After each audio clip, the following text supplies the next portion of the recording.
Buradan 360 derece Ljubljana manzarasını izleyebiliyorsunuz. Burada toplanıyorlarmış. Buradan bir yerlere gidiyorlarmış doğal olarak. Geleni geçeni izledik. Nehrin kenarında ve güzel güzel de hava esiyordu. Kral da demiş ki neden olmasın. Vermiş parasını. İnanılmaz yemyeşil bir ortam. Çok sakin, huzurlu doğanın içinde. Köprünün bitişindeki dar bir geçitten aşağı inmeniz gerekiyor bulabilmek için. Şehre ilk varış yaptığınızda yapmanızı tavsiye ederiz ki şehir hakkında şöyle genel bir fikriniz olsun.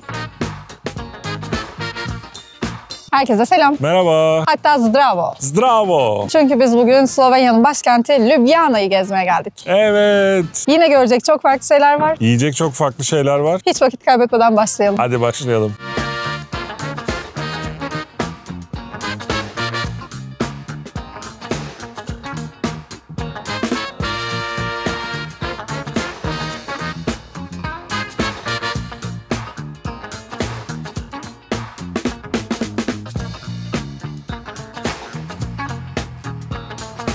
Şehrin en önemli simgesi olan Ljubljana Kalesi'ne geldik. Burası tarih boyunca evrim geçirerek günümüze ulaşmış. Bir ara hapishane olarak kullanılmış, askeri bir depo olarak kullanılmış. Derken şu anda güzel şehir manzaraları izleyebileceğiniz bir sürü farklı kompleksi içinde barındıran, mesela bir nikah salonu bile olan, kukla müzesi olan, içerisinde farklı şeyler olan bir tarihi yapı. Aynı zamanda bir saat kulesi var ve oraya çıkabiliyorsunuz. O zaman ne yapıyoruz? Çıkıyoruz. Hadi gelin.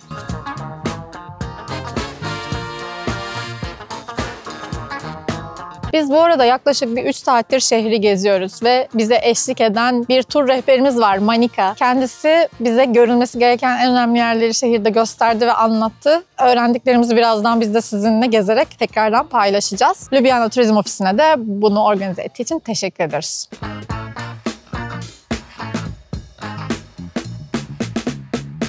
Şimdi kuleye çıktık ve buradan 360 derece Ljubljana manzarasını izleyebiliyorsunuz. Gerçekten çok güzel. Biraz önce rehberimizle beraber yürüdüğümüz bütün rotayı buradan gözlemledik ve etrafı dağlarla çevrili geniş bir vadi olduğu için de manzara muhteşem görünüyor. Gerçekten keyifli, buraya çıkılması lazım. Bu arada Cenk bile çıkabildiyse herkes çıkabilir diye düşünüyorum.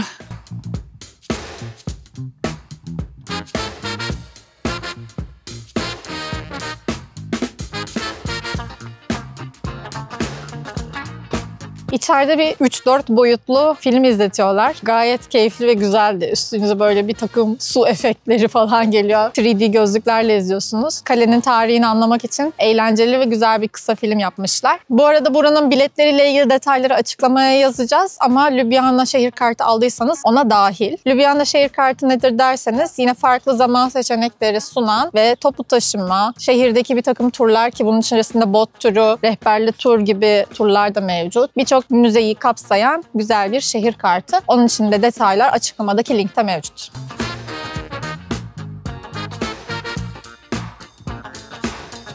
Biz kaleye finikülerle çıktık. Açıkçası en iyi yol bu çünkü çok dik yokuşluğa çıkmak zorundasınız. Çok dik merdivenler var. Ama finikülerde de biraz sıra oluyor. Özellikle böyle mevsimlerde kalabalıkmış. Fakat bilginiz olsun. Örneğin finikülerle çıktınız, daha sonra yürüyerek de aşağı inmek için çeşitli rotalar var.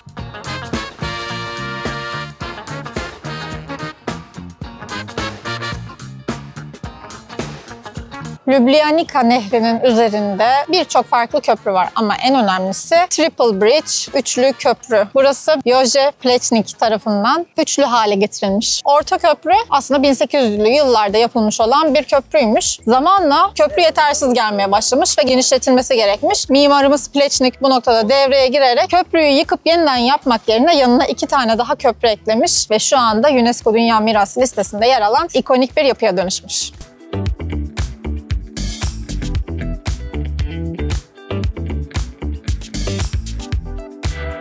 Köprüyü geçtiğiniz zaman ulaştığınız meydan rehberimizin de söylediğine göre Ljubljana'nın en göbek yeri. İnsanlar buluşurken birbirlerine burada randevu veriyorlarmış, burada toplanıyorlarmış, buradan bir yerlere gidiyorlarmış doğal olarak. Meydanın bir ucunda Prešeren adlı bir abimizin heykeli var. Bu abimiz bir şair. Slovenya Milli Marşı'nı da yazmış olan şairimiz. Zamanında bir kıza aşık olmuş ama kızın ailesi Prešeren yaşlı adam diye vermek istememişler. Bu genç kızımız kız da hemen karşımdaki sarı binada oturuyormuş. Yani heykelle karşılıklı duruyor. O yüzden de o sarı binanın üzerine bu kızın heykelini koymuşlar. Evlenememiş olsalar bile ömür boyu karşılıklı bakışsınlar diye.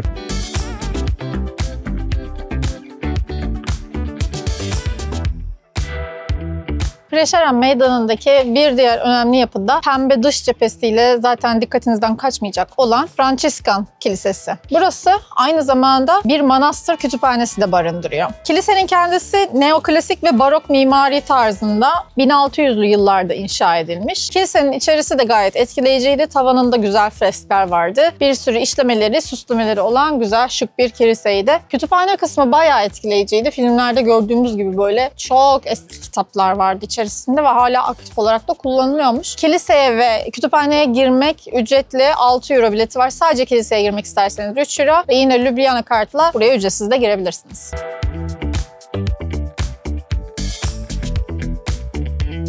Ljubljana şehrinde bu göreceğiniz elektrikli araçlar çok ulvi bir işleve sahip. Burası taşıta kapalı bölge olduğu için oldu da ayaklarınız şişti, yara oldu. Bavulunuz var, taşımak zorundasınız. Hastasınız, bir şekilde bir araca ihtiyacınız var. Telefonla arıyorsunuz, bu araçlar geliyor sizi alıp istediğiniz yere bırakıyor.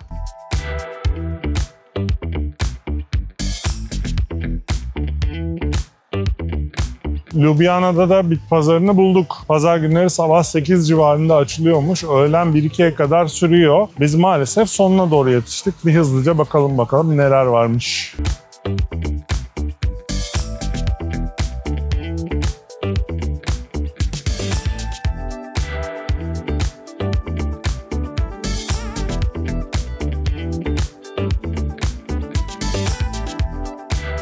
Buradaki güzel şeylerden bir tanesi, şehrin içerisinden nehir geçtiği için nehir kenarında bir sürü kafe, bar, restoranlar göreceksiniz. Hepsi çok güzel atmosfere sahip. Sakin sakin insanlar oturmuş bir şeyler içiyorlar. Biz de onlardan bir tanesine geldik. Biraz böyle rastgele oldu. Şimdi biz de bir şeyler atıştıracağız. Ondan sonra bir sonraki tura geçeceğiz.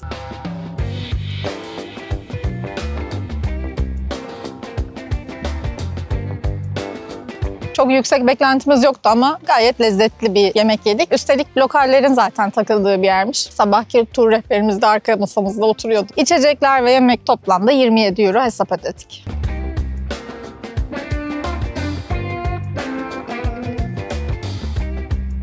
Köprüden geçtiğin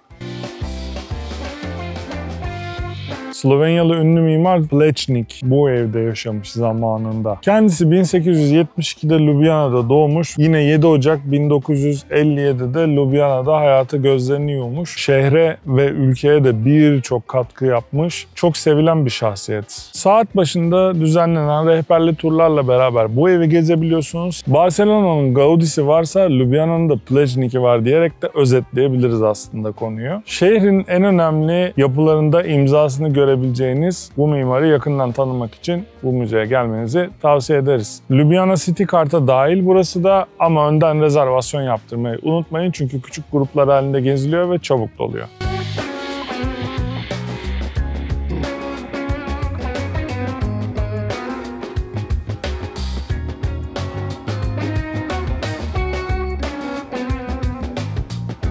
Ljubljana'nın zincir pastanesi Kakao'dan çok güzel dondurma ve tatlı alıp geleni geçeni izledik. Nehrin kenarında ve güzel güzel de hava esiyordu. Birer de içki aldık. Yediğimiz dondurmalar çok güzeldi. Çikolatalı ve fıstıklı söylemiştik ve büyük porsiyon geliyor. Bir de çilekli turtamız vardı. O da çok güzeldi. Çilekler inanılmaz tatlıydı. Her şey gayet keyifliydi. 28 euro gibi de bir hesap ödedik.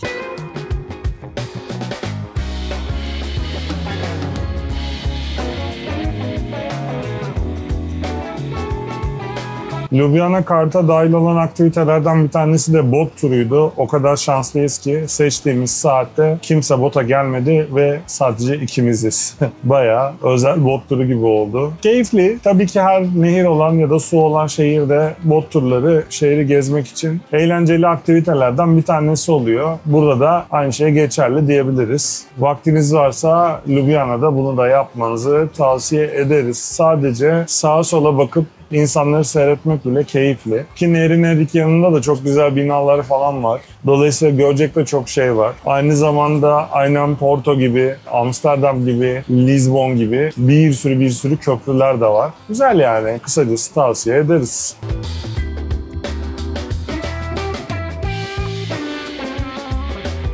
Bot turu çok keyifli geçiyor. Nehrin bayağı ilerisine gittik. Şehrin biraz dışına çıktık gibi bir şeyler oldu galiba. İnanılmaz yemyeşil bir ortam. Çok sakin, huzurlu, doğanın içinde mutluyum yani. Bunu yapmadan dönmeyin. Huzur dolu. Vallahi huzur doldum.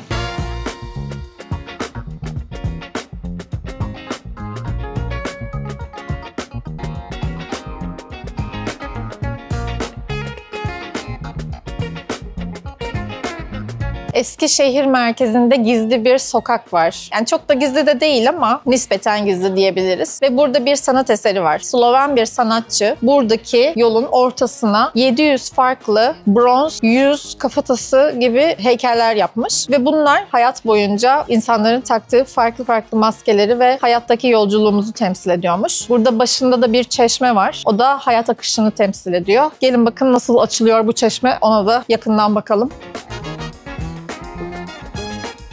Yolun başına ulaştığınızda buradaki çeşmeyi göreceksiniz. El şeklinde ve yine tuttuğunuz kısmı bir yüz gibi görünüyor. Bunu çevirmek gerekiyor ve su 1 dakika boyunca akıyor. Aynı zamanda bu su içilebiliyor. Slovenya'daki bütün çeşme sularını içebilirsiniz bu arada.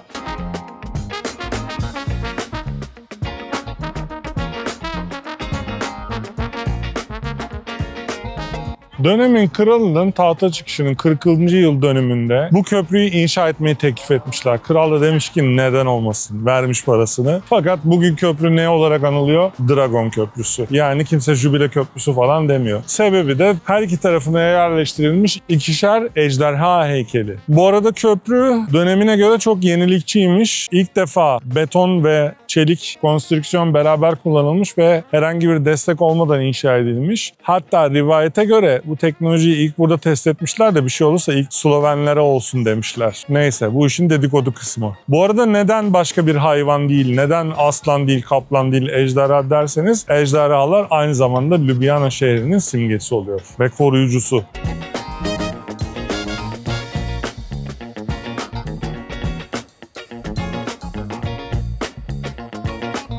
Yaklaşık 12 saattir sokaklardayız, Ljubljana sokaklarında. Bugün çok şey gördük, çok şey gezdik. Şu anda biraz daha nasıl diyeyim rahatlamış modda geziyoruz. Genel olarak güzel hissettiren bir yer, sıcak bir atmosferi var şehrin. Şey gibi geldi bana, böyle sanki 1-2 sokak daha gitsek denize ulaşacağız. Böyle bir sahil kasabası gibi ama değil. Yani umarım anlatabilmişimdir hislerimi.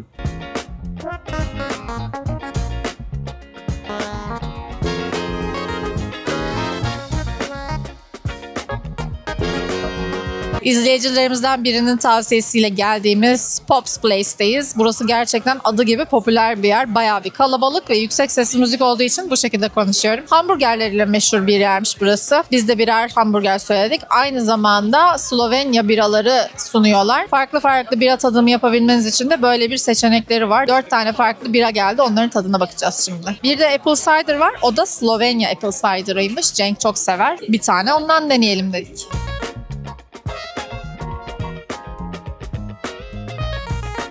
Artık söylemeyeceğim yani. Kanalın takipçileri biliyor. Smash Burger benim neyim? Yorumlara yazın. Smash Burger görünce listede tabii ki onu söylemeye karar verdim. Hemen bakalım nasıl. Ekmeğini çok beğendim bir kere. Kendileri yaptıkları söylemişler. Hak ediyorlar övgüyü. Ondan sonra eti de çok beğendim. Bence bu hamburgerin tam olmasını engelleyen, tamamen mükemmel olmasını engelleyen şey peyniri biraz sıradan kaçmış. Burger peyniri tarzında diyebiliriz. Ama genel olarak değerlendirdiğimiz zaman bir daha gelir yer miyim derseniz evet kesinlikle birkaç kere daha bu hamburgeri yemeye gelirim burada. Oradan anlayabilirsiniz herhalde ne kadar iyi olduğunu.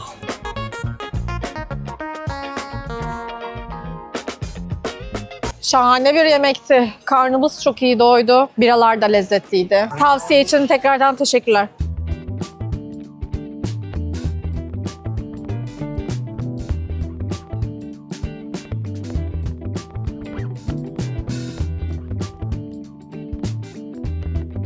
Cenk'le Ljubljana değerlendirmesi yaparken şunu fark ettik ki biz daha henüz burada toplu taşımaya hiç binmedik, her yere yürüdük. Dün bu arada bir günübirlik gezi yaptık, Bilet Gölü'ne gittik. Onun da videosu bundan sonra gelecek, o yüzden abone olmayı unutmayın. Ama onun dışında hiç araç kullanmadık ve her yere yürüdük şu ana kadar. Ha bir de finikülere bindik.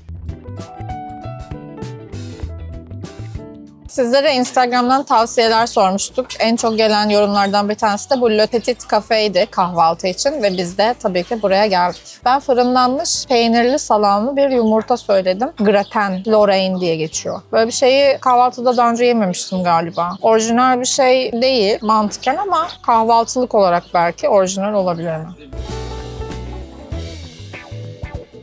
Güzel, lezzetli. Sadece kahvaltı gibi değil de bir yemek yiyorum gibi hissettirdi.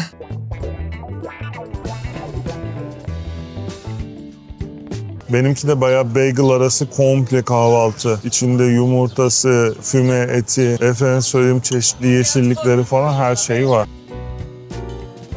Yeşillikleri sebebiyle böyle ekşiliği, asiditesi biraz fazla ama füme et ve yumurtayla beraber de onu güzel dengeliyor. Bence denenesi bir lezzet.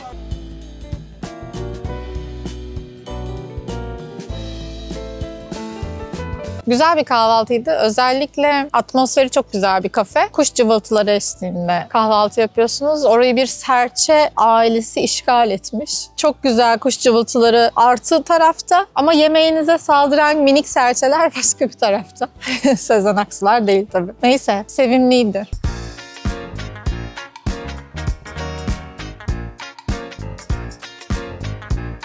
Ljubljana'nın başka bir göbek noktası Kongre Meydanı. Bizim de otelimizin hemen arkası. Arkamdaki bina da Kongre binası olarak biliniyor. Zamanında önemli görüşmeler burada yapıldığı için böyle bir isim takılmış. Aslında Yugoslavya Kongresi meydanın tam karşısındaki sarı bina. Burası şu anda Ljubljana Üniversitesi'nin bir binası. Bu arada Ljubljana Üniversitesi de Slovenya'nın en eski üniversitesi. İlk Slovence dersler falan burada verilmeye başlanmış. Erasmus'a gelecek öğrenciler arasında da yine popüler bir üniversite. Bu arada biz de tavsiye ederiz. Yine küçük bir şehir, alışması kolay olabilir. Eğitiminin de gayet güzel olduğundan bahsetmişti rehberimiz. Bu da genç arkadaşlarımıza notumuz olsun.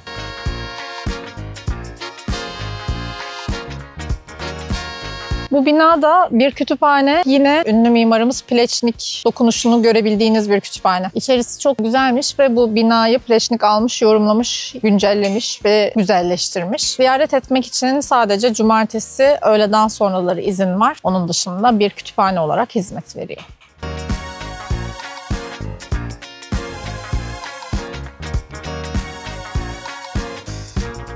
Şimdi Ljubljana Şehir Müzesi'ne giriş yaptık ve birden fazla bölümden oluşuyor. Bir kalıcı eserler kısmı var. Biz şimdi oradan başladık. Uzun zamandır bir müzede gördüğümüz en iyi düzenlemeyle bizi karşıladı. Bayağı hoş görünüyor.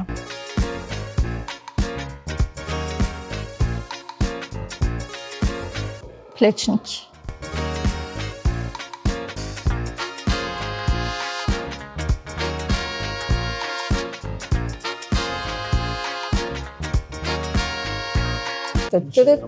Ne yapmayı unutmasınlar? Farklı şeylere abone olmayı unutmasınlar.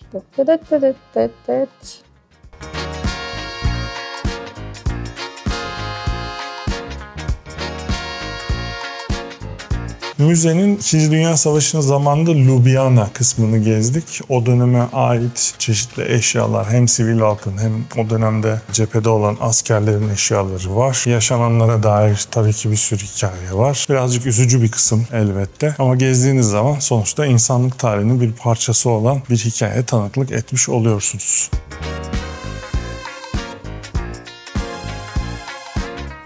Rehberimiz de zaten söylemişti. Ljubljana stratejik konumu gereği Orta Avrupa'nın Adriyatik Denizi'ne bağlandığı noktalardan bir tanesi olduğu için zaman içerisinde çok fazla medeniyete ev sahipliği yapmış. En önemlilerinden bir tanesi tabii ki Romalılar. Zamanında burada Emona adında bir Roma şehri varmış ve neredeyse Ljubljana'nın herhangi bir yerinde yapılan kazılarda Emona'ya ait kalıntılar çıkıyor. Şu an biz de onlardan bir tanesini görüyoruz. Şehir Müzesi'nin hemen altında bulunuyor.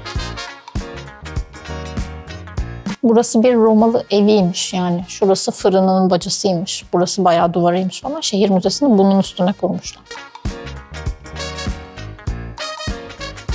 güzel, kompakt bir müze. Ljubljana'nın tarihine dair çok güzel bilgiler ediniyorsunuz. Aynı zamanda dünya üzerinde kalmış olan, tahtadan yapılmış en eski ve en iyi korunan ahşap tekerlek de bu müzede sergileniyor. Giriş ücreti 8 euro. Eğer Ljubljana kart aldıysanız onunla ücretsiz gezebilirsiniz.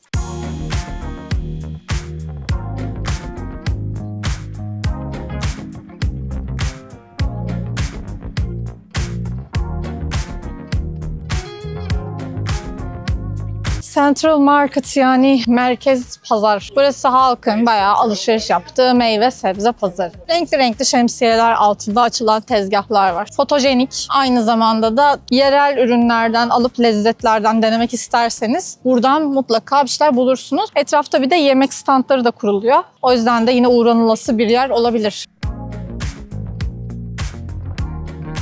Ljubljana Turizm Ofisi'nden Branka ile öğlen yemeği yiyoruz. Bizi burada çok güzel ağırladılar ve şehir hakkında da daha fazla bilgi sahibi olmamızı sağladılar. Biraz da size de bu bilgileri paylaşmak istedik. So Branka, for someone visiting Ljubljana for the first time, what are the top 3 places that they shouldn't miss? I would say, of course, the city center is the most popular one and you cannot miss it. With the castle and the river Ljubljanica, you can take a boat right there. And the central market as well. It's a really lively place. Yeah, you can see the locals buying vegetables from local farms, not very far from Ljubljana. So really this concept from farm to table. And I would of course go to Tivoli Park and walk up the Rožnik Hill, have a coffee there, enjoy some nice views of different parts of Ljubljana. So what makes Ljubljana different compared to other European cities? I would say for a capital, it has easygoing, nice atmosphere because quite the big part of city center is closed for motorized traffic. So you can easily walk around, cycle and relax and enjoy the sightseeing, sit for some coffee, for lunch. All the sites, the hotels, also the stores, everything is nearby and reachable by foot. What do you think the hidden gem in the city? Most visitors come and see maybe only the city center, but there are a lot of neighborhoods in Ljubljana that have their own soul, their own cultural happening and events. So we try to also encourage people to go, for example, to Cultural Quarter Šiška. There's Kino Šiška. It's a nice place for concerts. Also in the summer we have free concerts every Wednesday, and you can enjoy the vibe of the neighborhood also with a lot of locals. And there's a computer museum, a lot of small galleries. Also the Rožnik Tivoli Park is really nearby. So yeah, it's maybe a more locally flavored taste of Ljubljana. So I would definitely recommend it. Thank you so much again. Thank you. Öğlen yemeği çok keyifliydi. Lokal biriyle sohbet edebilme şansı ve sizin için ondan tavsiyeler alabilmek de bizim için çok değerliydi açıkçası. Umarım sizin de hoşunuza gitmiştir. Tekrardan kendilerine teşekkür ediyoruz. Yediğimiz yemekler de çok güzeldi bu arada. Bu restoranı tavsiye de edebiliriz. Çünkü lokal Slovenya yemekleri yemek için de iyi bir nokta diye düşünüyorum. Biz de böyle karışık bir tabak söyledik. Gayet güzeldi.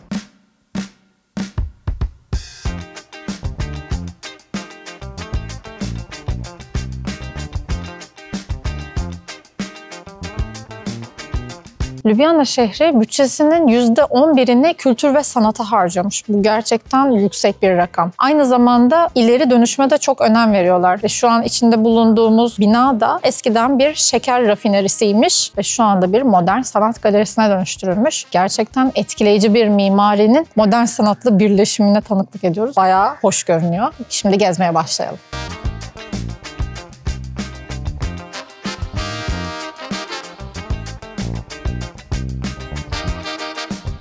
Şimdi müzeden çıktık ve müzenin binası gerçekten çok enteresan. Kırmızı bir merdiven alanı var. Böyle acayip görünüyor. Çok net, keskin hatları var her yerin. Güzel sanat eserleri de gördük tabii ki. Tabii modern sanat herkese hitap etmeyebilir. Sevenleri sevecektir, ondan eminim. Bir tane gri oda vardı. Odanın konseptiyle de örtüşen bir sanat eseri sergileniyordu. Serginin en üst katında da sanatçı David Malkovich'in güzel modern tabloları sergileniyordu. Mimariye de ilgi duyuyorsunuz. Güzel modern sanat seviyorsanız da güzel. 8 Euro'da bilet ücreti var. İçerisi ayrıca çok sessiz, böyle dinlendiren bir atmosferi vardı. Bizim hoşumuza gitti.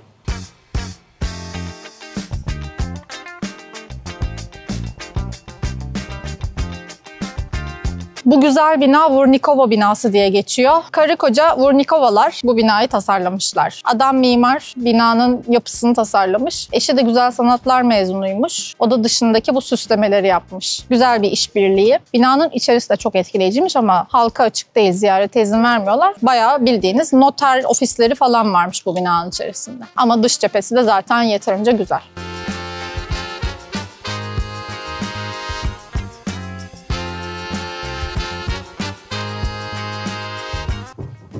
Biraz sallıyor. Elektrikli şehir treniyle şehir turu yapıyoruz. Normalde böyle şeyleri şehre ilk varış yaptığınızda yapmanızı tavsiye ederiz ki şehir hakkında şöyle genel bir fikriniz olsun. Çünkü zaten böyle sesli rehberlerle size gözlediğiniz, gördüğünüz yerleri anlatıyorlar. Bizimkisi biraz şımarıklıktan, yalan olmasın. Ama keyifli bir gezi olacağını düşünüyorum. Biraz sallanıyoruz sadece yollar taş olduğu için. Bu turda Ljubljana karta dahil, kart hariç fiyatını da aşağı yazacağız.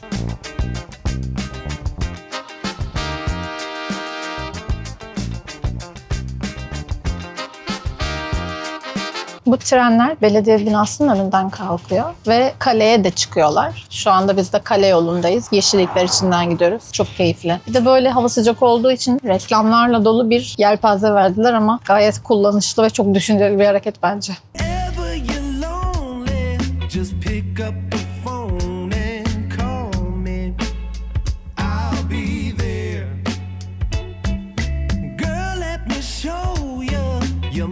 Bu tur öncekilerden farklı olarak böyle bazı duraklarda mola veriyor. Etrafı görüp fotoğraf çekmeniz için böyle küçük 5-10 dakikalık molalarla yola devam ediyoruz. Yaklaşık 1 saat 10 dakika sürüyormuş toplam gezi.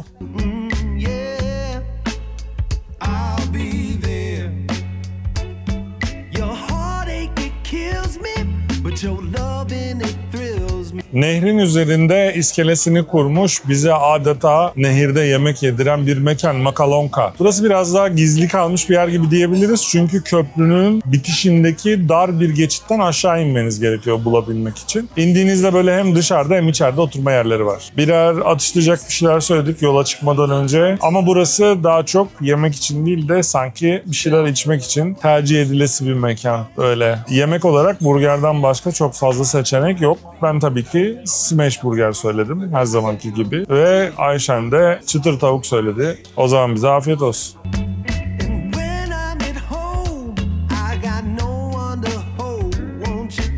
Birazdan havaalanı için yola çıkmak üzere otele döneceğiz. Biz Ljubljana'yı çok sevdik. Umarım siz de izlerken keyif almışsınızdır. Hatırlatmalarımızı da yapalım. Beğendiyseniz beğen butonuna basmayı, kanala abone olmayı, aşağı bir yorum bırakmayı, bir de arkadaşlarınızla paylaşmayı unutmayın. Bir sonraki videoda görüşürüz. Ciao ciao.